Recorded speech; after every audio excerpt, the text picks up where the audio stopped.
Hi, welcome to the Larson Health Podcast, where we bridge the science, nutrition, and functional medicine to help you heal from the inside out. I'm Kim Larson. I'm a certified functional nutrition coach, Fast Like a Girl coach, and founder of Larson Health Weight Loss.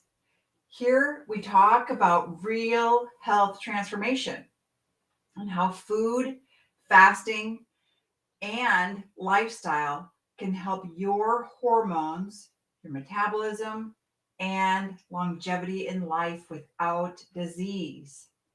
Welcome, listeners. Today, we're going to unravel a topic that has caused more confusion than clarity: cholesterol, heart disease, and how they really relate.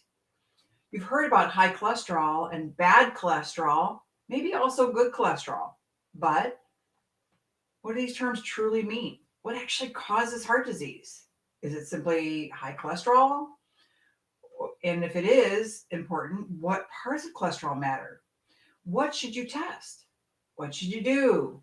And what's driven by your genes versus your diet and lifestyle. So by the end of our time together today, you'll have a much clearer model in your mind about how cholesterol fits into vascular health and how you can talk about it in meaningful science-backed terms. Let's talk about how heart disease develops and how the artery wall story goes, right? Let's begin with a mental picture of what happens in the artery wall. Heart disease, which I mean, what most people call heart attacks, coronary disease, blocked arteries. It's not something that appears overnight. It is the end result of a long process of injury, lipid infiltration, repair, and inflammation. The process is called atherosclerosis, the buildup of lipid-rich plaque in the arteries over decades. And here's how the story unfolds. A lipoprotein particle in the bloodstream, we'll talk about which kind in a moment, but crosses the endothelial lining of the artery. That's basically the lining that you have, kind of like your gut, but it's actually in your heart. So it's the endothelial lining of the artery. And these are the kind of the tube areas of your heart. It enters the wall and becomes trapped. And there it begins to deposit cholesterol and attract immune cells. It causes inflammation. Foam cell formation starts to happen, proliferation of smooth muscle, etc. Over many years, that forms a fibrous cap and a lipid core plaque. Under certain conditions, a cap rupture or erosion or clot formation, the plaque can suddenly cause an occlusion or sudden event like a heart attack or a stroke. So one of the key scientific summaries of this says trapping of ApoB lipoprotein particles within the arterial wall initiates and drives the atherosclerotic process from beginning to end. So all these particles have one molecule of ApoB, therefore plasma ApoB equals the total number of ApoB particles. So I have links in my podcast that I'll share on the articles about this research. So the number of atherogenic particles, which is those capable of entering the artery wall and depositing cholesterol, is a critical part of the risk. Also, it's not just cholesterol level in your blood, but how many of those bad trucks, so to say, or so to speak, are circulating and penetrating the artery wall, and how much your artery wall is primed to accept them via inflammation or endothelial dysfunction, etc.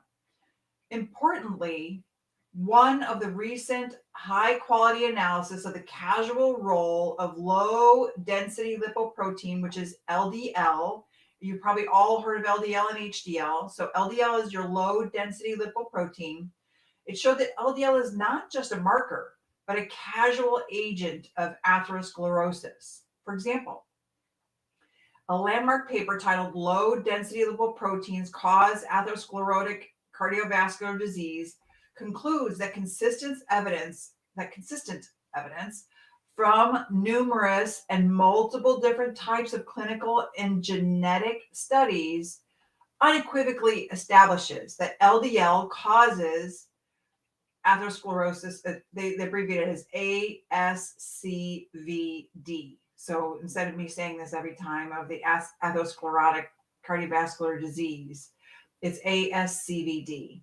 So what this means is if you didn't have LDL type particles circulating, you would not get atherosclerosis. Their presence is necessary, although alone not sufficient for plaque. That provides one of the strongest foundations for the cholesterol heart disease link. So cholesterol, lipoproteins, and what those terms mean, since I'll be explaining this to, a little bit more to you guys.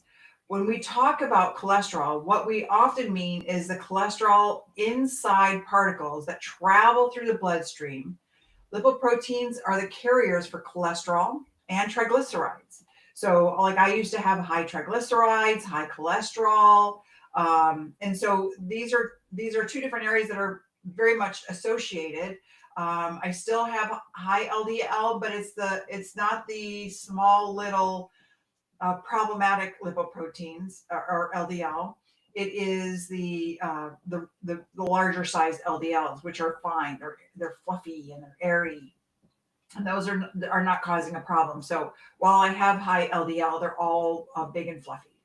So among these are the very low density lipoproteins. So very low density lipoproteins are abbreviated VLDL, and low density lipoproteins are LDL. And these are kind of more intermediate. And then high density is called HDL. So VLDL carry more triglyceride, LDL carry more cholesterol, and HDL often serve in removing cholesterol from tissues and returning it to the liver. Now, I also have a really high HDL, so that really helps to have a high HDL. And even though my LDL is high, it's, again, all the fluffy stuff.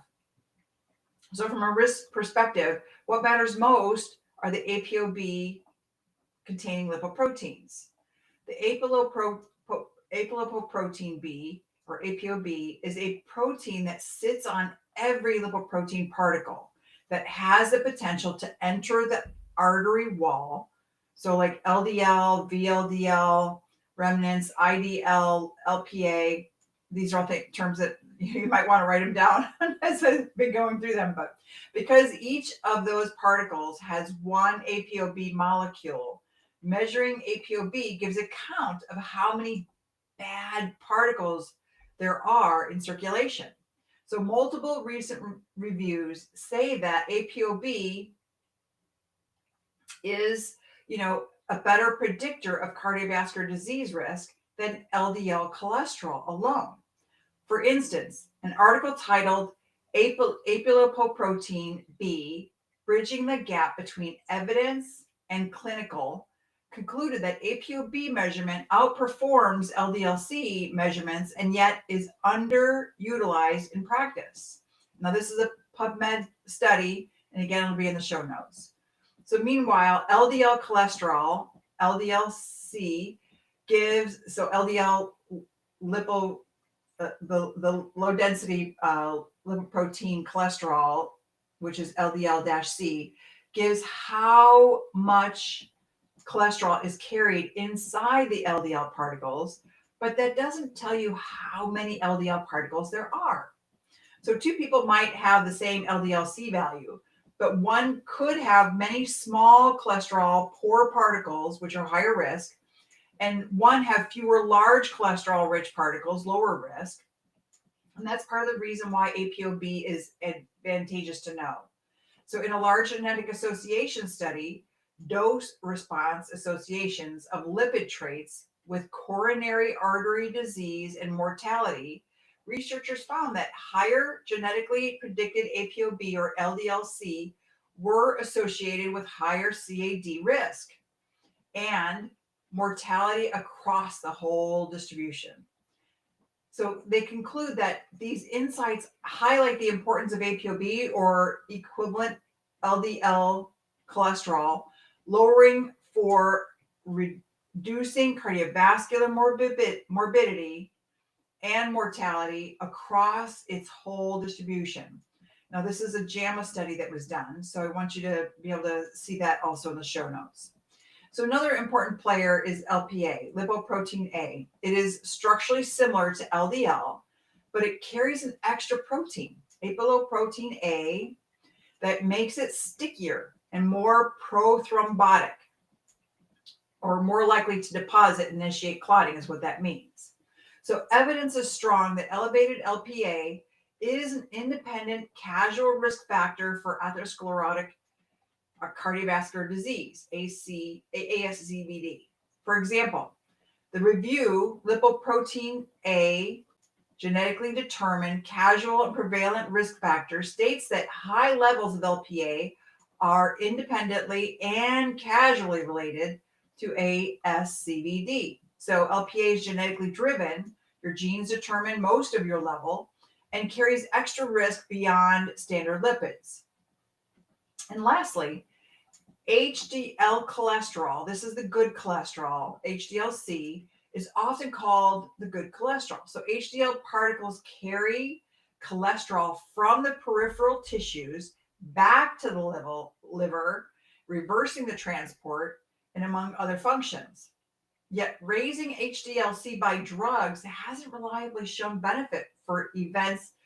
This suggests that HDLC might be a marker of healthy metabolism rather than causal driver. But for our purposes today, it remains part of the picture as a marker of metabolic health and likely protective function. So putting this all together more is atherogenic particles, or ApoB, more stickiness and clot risk. LPA is more lipid load delivered to the artery walls. LDL cholesterol and triglyceride remnants and less protective removal of the HDL functionality combine to influence the development of plaque in your heart. So genetics versus diet and lifestyle, and where the power lies. So let's talk about what drives these lipoprotein numbers and hence risk. Is it genetics or diet, lifestyle? The short answer is both. You cannot ignore your genes and you cannot surrender to them. So let's unpack. There are clearly genetic conditions where lipoprotein risk is extreme. For example, familial hypocholesterolemia, FH, arises from gene mutations. LDL receptor, ApoB, PCSK9, and leads to very high LDL cholesterol from early life, dramatically higher risk of early coronary disease. In those cases, the burden of lipoproteins over a lifetime is massive. So I have seen this where people are genetically predisposed, like my father died of a heart attack at 54. So I'm really careful about watching what I eat and how I exercise and making sure I take care of my body. I drink very little alcohol, if none. I might have a few in a year, but that's about all that I have. But there might be special occasions, like tonight we're going to see a friend and we're going to christen her home. Now I might have a pretty little non-alcoholic cocktail that's, and that's usually typically what I have. But I might have a little bit of a drink, maybe a small sip of wine or something. But I typically just don't drink. It's better for my heart and better for me to not have the risk of cholesterol and the chances of me having a heart attack when I get older. So in those cases, the burden of lipoproteins over a lifetime is massive for people who have the burden. And so, yes, genes can create a high risk baseline. And in no rare disease, and in a non-rare disease population, genes still matter. Consider LPA. Your LPA level is mostly determined by genetics, and lifestyle changes don't move it significantly. That means if you have a high LPA, you carry an extra layer of risk. For example, the ACC article, An Update on Lipoproteins, the latest on testing treatment was the article name, says that LPA is an independent risk factor. Levels typically do not change after 5 years of age, except during times of significant inflammation, liver disease, or kidney disease. That's from the American College of Cardiology. However, the presence of genetic risk does not mean lifestyle is irrelevant. So even in genetically elevated lipoproteins, your diet, your body composition, your insulin sensitivity, your blood pressure, your smoking, your physical activity, all modulate how much of the risk becomes manifested. So think of genes as a predisposition, but your metabolism and daily choices are, as the expression goes. For example, if you have insulin resistance, an unfavorable diet, excess weight, and low activity, you will likely generate more harmful lipoprotein particles, more VLDL remnants, more small LDL, more inflammation, and more endothelial injury. So all accelerating the disease process. So, for somebody who's going to die of a heart attack at 54, even though that they have some of the genetic markers for it, they're probably not living a healthy lifestyle. They're drinking, they're maybe doing drugs, they're eating poor foods, food choices. Somebody that I know that's genetically, has high cholesterol, runs all the time, works out on a regular basis, remains lean, eats a healthy diet, doesn't drink very often, keeps the stress low. And that really does help with and obviously they're still on medication to try to manage it, but they're trying to keep their body as healthy as possible so that they don't have a heart attack. So one of the key messages, diet and lifestyle drive many of the modifiable components of lipoprotein risk.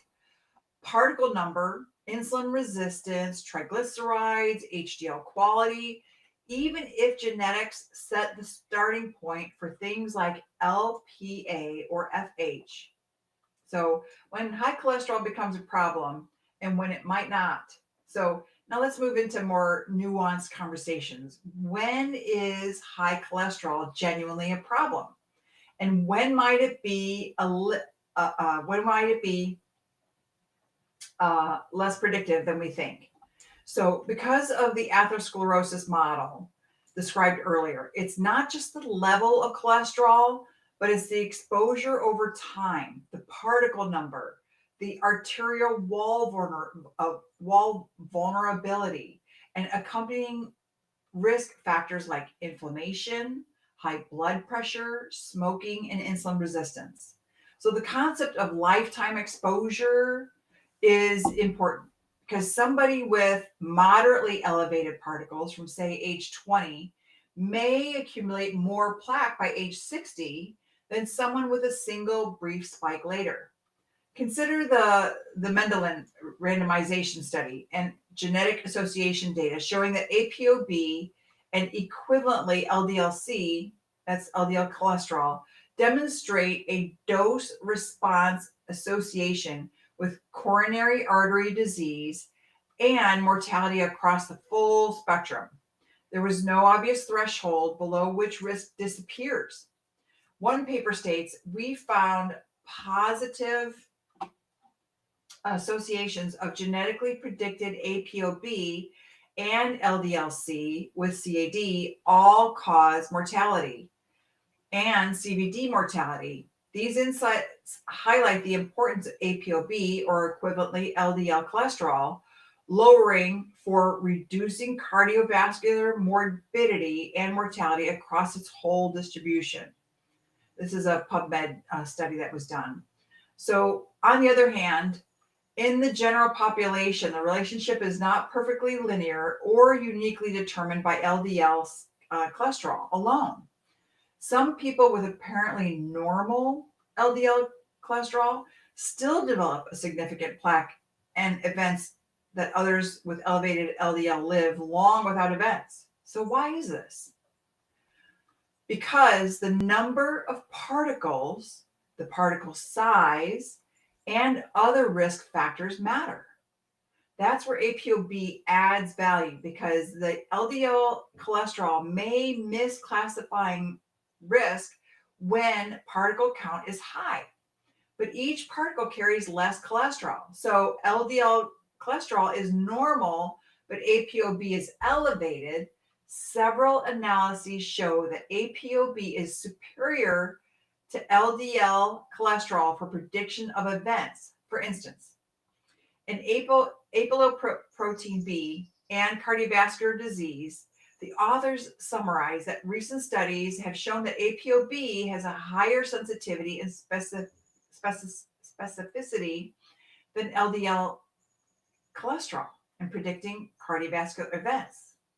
So these values do not strongly correlate with LDL cholesterol levels. That's another PubMed study.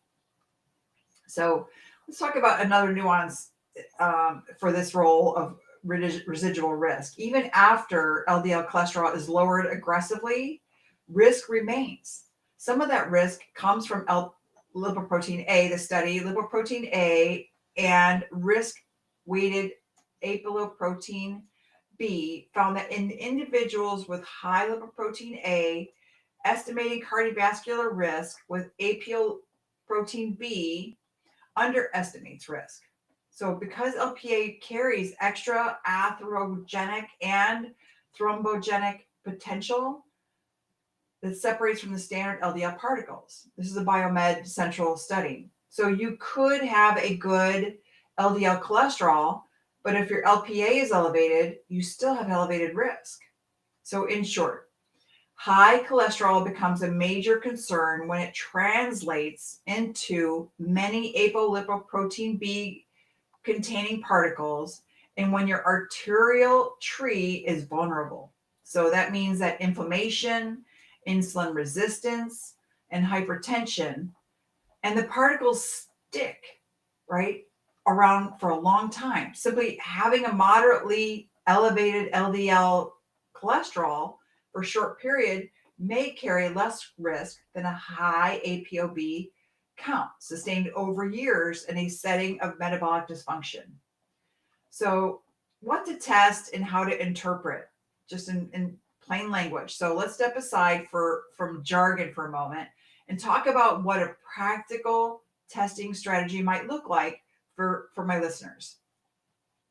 So these are the sorts of tests you'll want to discuss with your clinician, your doctor, your nurse practitioner. So first, the standard lipid panel that you'll want is total cholesterol, your LDL cholesterol, your HDL cholesterol, and your triglycerides. This is a useful starting point.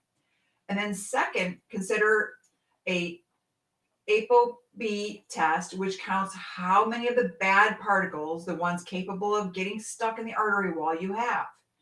The scientific literature consistently shows that it is at least as good or better than LDL cholesterol for predicting risk. One article said that ApoB measurement outperforms LDL cholesterol measurement in predicting atherosclerotic cardiovascular disease risk, despite data suggesting this. It has not become widely adopted into routine clinical practice. So that's why it's so important that you talk to your doctor about getting these tests done, because they might not know the latest research that is out there about, it's not about the LDL being high. You got to test your ApoB. So make sure that you're asking your doctors to test your ApoB and make sure that it's within range, and ask them about your risk, and make sure that they know about it. So despite data suggesting it has not become widely adopted, so I just need you to talk to your doctors about this, okay? And in the clinic, an elevated ApoB might indicate that you have many atherogenic particles. Even if your LDL-C looks acceptable, that invites stronger action. So third, LPA, because LPA is genetically determined and confers additional risk, measuring it once in a lifetime makes sense, especially if there is a family history of early heart disease. Or if your standard lipids look normal despite risk. The ACC article, an update on lipoprotein, says that LPA is an independent risk factor for ASCVD and aortic valve stenosis. The American College of Cardiology talked about this. So fourth, markers of metabolic health and inflammation matter. So if fasting insulin, or HOMA-IR, is it fasting insulin, triglycerides/HDL ratio, your HSCRP, your high sensitivity C-reactive protein for inflammation, these give context. If you have many particles, ApoB plus insulin resistance and inflammation, your risk is higher. Lastly, if the imaging, if it indicates such as coronary artery calcium, CAC score, so coronary artery calcium is CAC score, can provide a direct measure of plaque burden, how far the process has progressed. So we want to know this. While we won't dig into all the imaging science today, suffice it to say that knowing whether you already have calcified plaque can shift how aggressively you act. When interpreting results, think of the following language. If your ApoB is elevated, you likely have a high traffic volume of bad particles hitting your artery walls. And if your LPA is elevated, you have an extra sticky truck that is more dangerous. If your triglycerides are high and your HDL is low, maybe you're making small particles and you have insulin resistance. Together, these factors drive risk more than any single cholesterol number in isolation. So let's talk about diet and lifestyle and how you get stuck or unstuck. So let's turn on what you can influence. If you have elevated ApoB, LPA, or high triglycerides or higher insulin resistance, what do? What roles do diet, lifestyle, and body composition play in the lipoprotein and atherosclerosis story? So let's talk about some excellent advice that we have on the Larson Health site about fiber, healthy fats, whole food, carbohydrate quality, and movement. So let's contextualize how those strategies apply to the lipoprotein model, right? When your diet is high in refined carbohydrates, so this is your donuts, your crackers, your cookies, your pasta, your Wonder Bread, your it's just so many different things that are refined sugars, your candy bars, right? Halloween's coming. I love Halloween, but boy, that candy is just dangerous and it'll pack on the pounds. It'll clog your arteries. It'll cause a heart attack. Having one piece is not going to kill you, but loading up on the candy will. So especially as we age, because as we age, we do not have the protective parts to our body with our hormones. So as we age, we lose our testosterone, we lose our progesterone, we lose our hormones. So, and all of these things protect against inflammation. And once we get past about 45, all of this is on a rapid decline. And all of that causes problems in our body. So you really have to watch what you eat. You really have to work out. You really have to take care of your body because it's the only host you've got. And this is only one life you have. So watch those refined carbohydrates, watch your sugar, watch excessive saturated fat, depending on your metabolic context. So I eat grass-fed butter, grass-fed meats, or pasture-raised, pork, or I don't eat a lot of pork, but occasionally I have a pork tenderloin or some pork chops. But I typically eat grass-fed protein, and I eat pasture-raised eggs, and I eat legumes. You mostly eat black beans or lentils, and I do have pasta, but I have a lentil pasta that I have, or I do a chickpea pasta because I found that when I eat bread, I have inflammation and arthritis in my joints. So I have stopped eating white bread. I do get a fermented sourdough bread, and that doesn't seem to cause any problems. But it's also a non-bromated wheat that they use. It's not a bleached wheat, and it's non-bromated. So meaning it's not highly processed and it doesn't go through breaking it all down, and it's not sprayed with all the junk. So excessive saturated fat. So meaning you're getting these the butter spreads, and you're getting regular eggs, and you're getting store bought just regular butter that has a lot of stuff in it, a lot of hormones that are not good for your body. So, and you want to watch your fibers. So I eat a lot of vegetables as well. And in the morning I have kind of, it's an organic or grass fed, cottage cheese and Greek yogurt. It's plain. And then I'll put in some chia seeds, and I'll put in some Himalayan tartary buckwheat flour. And then I'll put in some whey protein and some peanut butter protein. And then I'll put in half an avocado, and it fills me up. I usually can't even finish it. So I still have about half of my bowl left. I had my breakfast this morning.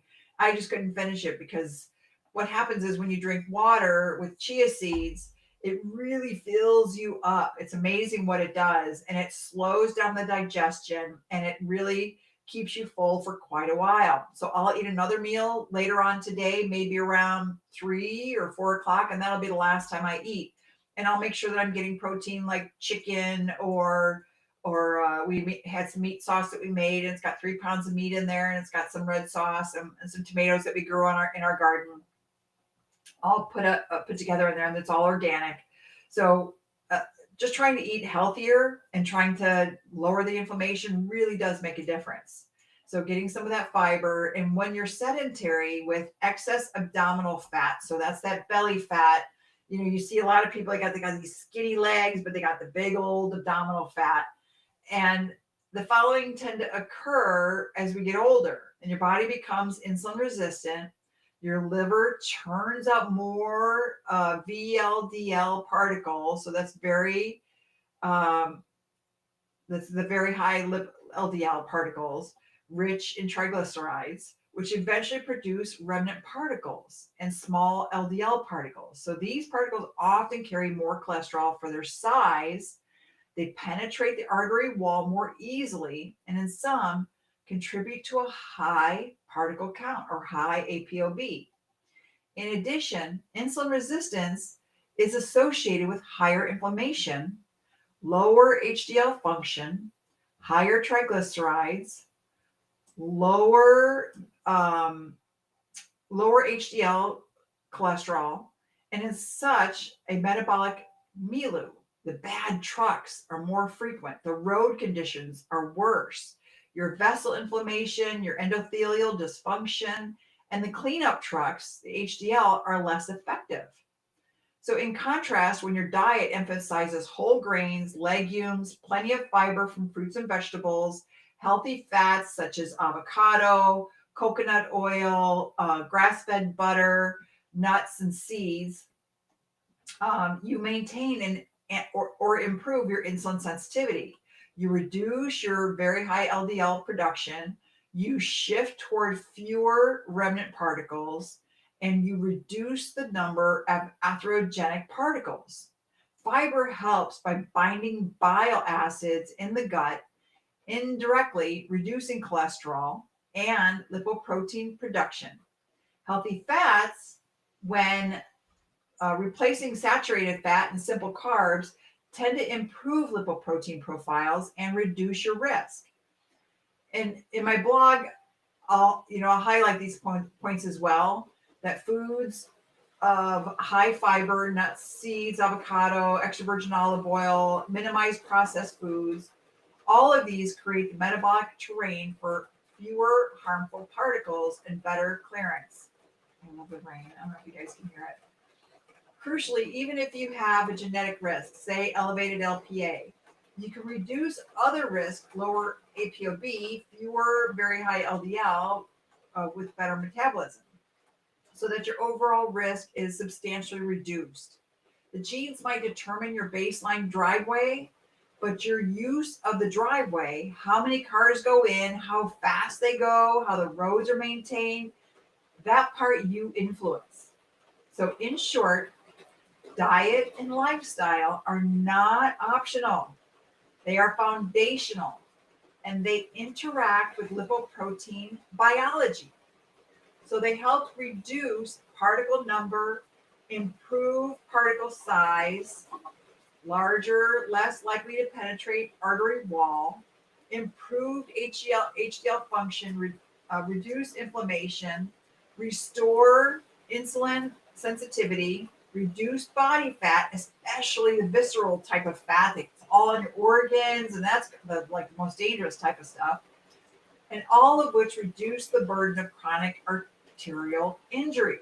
That's the connecting all the stuff attaching to your artery walls and clogging your heart up, causing a heart attack. So putting it all together, again, a narrative version of what what I'm saying here on this podcast. I want to weave the science and the story and the practical and speak, more clearly to you instead of all those APOB and things you might not understand. So let's imagine your blood vessels as a highway, right? And your lipoprotein particles are trucks traveling down that highway. And some trucks carry harmless cargo, but others carry boxes of cholesterol and lipids that can be dropped off in the median strip of the freeway. Well, that median strip, being the wall of your artery over time, is often too many of the bad cargo trucks travel too often, and the road is rough and cracked because of inflammation and high blood pressure and insulin resistance. Then the off ramps get full of debris. The trucks park in the median and you get plaques forming. Now, let's use a simpler language when we talk about bad cholesterol. We're really talking about particles, which we'll call vehicles that carry cholesterol. One of the most important ways to measure them is a test called APOB, which gives you a count of those vehicles. If you have a lot of vehicles, you have more chances of some of them will unload their cargo in your arteries. And that's much more predictive of heart disease than simply how much cholesterol is inside them. And then there's a special kind of vehicle called lipoprotein A or LPA. It's like a truck with a trailer full of hazard cargo. It's stickier, it's more clot prone, and more likely to deposit in the artery wall and cause trouble. The tricky part is that LPA is mostly determined by your genes. So if your genetics are loaded with high LPA, you're starting with one extra problem. But genetics don't fix your destiny, because if you can reduce the number of bad trucks via fewer very high LDL, fewer remnant particles, better metabolism, repair the road, reduce the inflammation, and improve your insulin sensitivity, you dramatically reduce the chance that those trucks do damage. So even a person with high LPA can have lower risk if the risk of their system is robust. And high LDL or high cholesterol becomes a real threat when it translates into many particles or many trucks, sustained for decades in a high inflammation or insulin resistant environment. So it may be less problematic if it is modest, short term, and your metabolic system is healthy. In terms of what to test, yes, get the standard panel. But if possible, add APOB count to know how many trucks you have. And if you have a family history of early heart disease, ask about LPA. Also look at triglycerides and HDL function, which signal how many small dangerous particles you might be making, and markers of inflammation, such as hsCRP and insulin resistance. So in terms of what to do, focus on your diet, focus on movement, focus on your body composition. Make sure that you're getting more high fiber. Make sure you're getting more plants and healthy fats, fewer processed carbs, avoiding excess saturated fat in a bad metabolic context. And all these reduce bad particles and improve your system resilience. If you have high genetic risk, you still have power. Just maybe you have to use more of your levers and follow your numbers carefully. So in this way, cholesterol is part of the story, but not the whole story. It's how much, how long, what kind of particles, and what your body environment allows them to do. Once you understand that, you can step away from the simplistic narrative of high cholesterol equals heart attack guaranteed into a more nuanced, empowered model. We measure what matters, We fix what we can, we monitor, and we personalize the strategy. So let's wrap up thoughts as I bring this to a close. You might speak, you might speak about this with your friends or your family. Let's say if you walk out of this episode with one thought, let it be this: cholesterol numbers are only meaningful when you understand what they represent. They represent particles, metabolic health, lifetime exposure, arterial wall biology, and yes, genetics. The good news is you have agency. Your diet, exercise, body composition, choices about smoking and sleep. Make sure that you religiously protect your sleep. Like I try to go to bed, start washing up for bed around 8:30 so that I'm in bed by 9. I might read a little bit, but I'm asleep by 9:30. And then I'm up at 5:30. Sometimes I wake up at 4:30, but I go back to sleep so I can get up at 5:30. So guard your sleep religiously. If you are smoking, please stop. If you're smoking or vaping, any of those, that it's all bad for you. So please stop. There's so many cessation programs out there for smoking. Don't think of this like I hear a lot of people say, I have to have a vice. You don't have to have a vice. Nobody has to have a vice. You can manage your stress by deep breathing. You can manage your stress by doing some yoga. You can go for a walk. There are so many things that you can do and not have to have a vice. So every time I hear that, that's a crutch. That is somebody who feels like they need a crutch. You do not need a crutch. You do not need to have extra support or a crutch. You are an individual who is powerful, and you're capable of doing this on your own. There are so many, get smart about the programs that are available out there to help you. Obviously, we can't always do it alone. We look at what's available out there to help us quit it, but you can choose to have a healthy life. You can choose to stop smoking. You can choose to go for a walk. You have to start somewhere. And all of that does help. So all of these influence how these particles load your arteries and how much your arteries can resist them. So ask better questions from your doctor. Ask about APOB. Ask about LPA if your family history suggests risk. Like my father died of a heart attack, so I got my LPA. And invest in the lifestyle that supports fewer bad particles, better clearance for your arteries, less inflammation, and healthier arteries. It's not just about a number. It's about the narrative behind it and your role in writing that narrative. You can listen to the Larson Health Podcast on Apple Podcasts, Spotify, and watch full episodes on YouTube, LinkedIn, and Facebook, and snippets on social media like Instagram and TikTok, where I also share behind-the-scenes clips, recipes, and bonus insights from my coaching practice. And if you're ready to take your health to the next level, visit LarsonHealthWeightLoss.com to learn about my personalized programs, my hormone-supportive meal plans, and one-on-one functional nutrition coaching.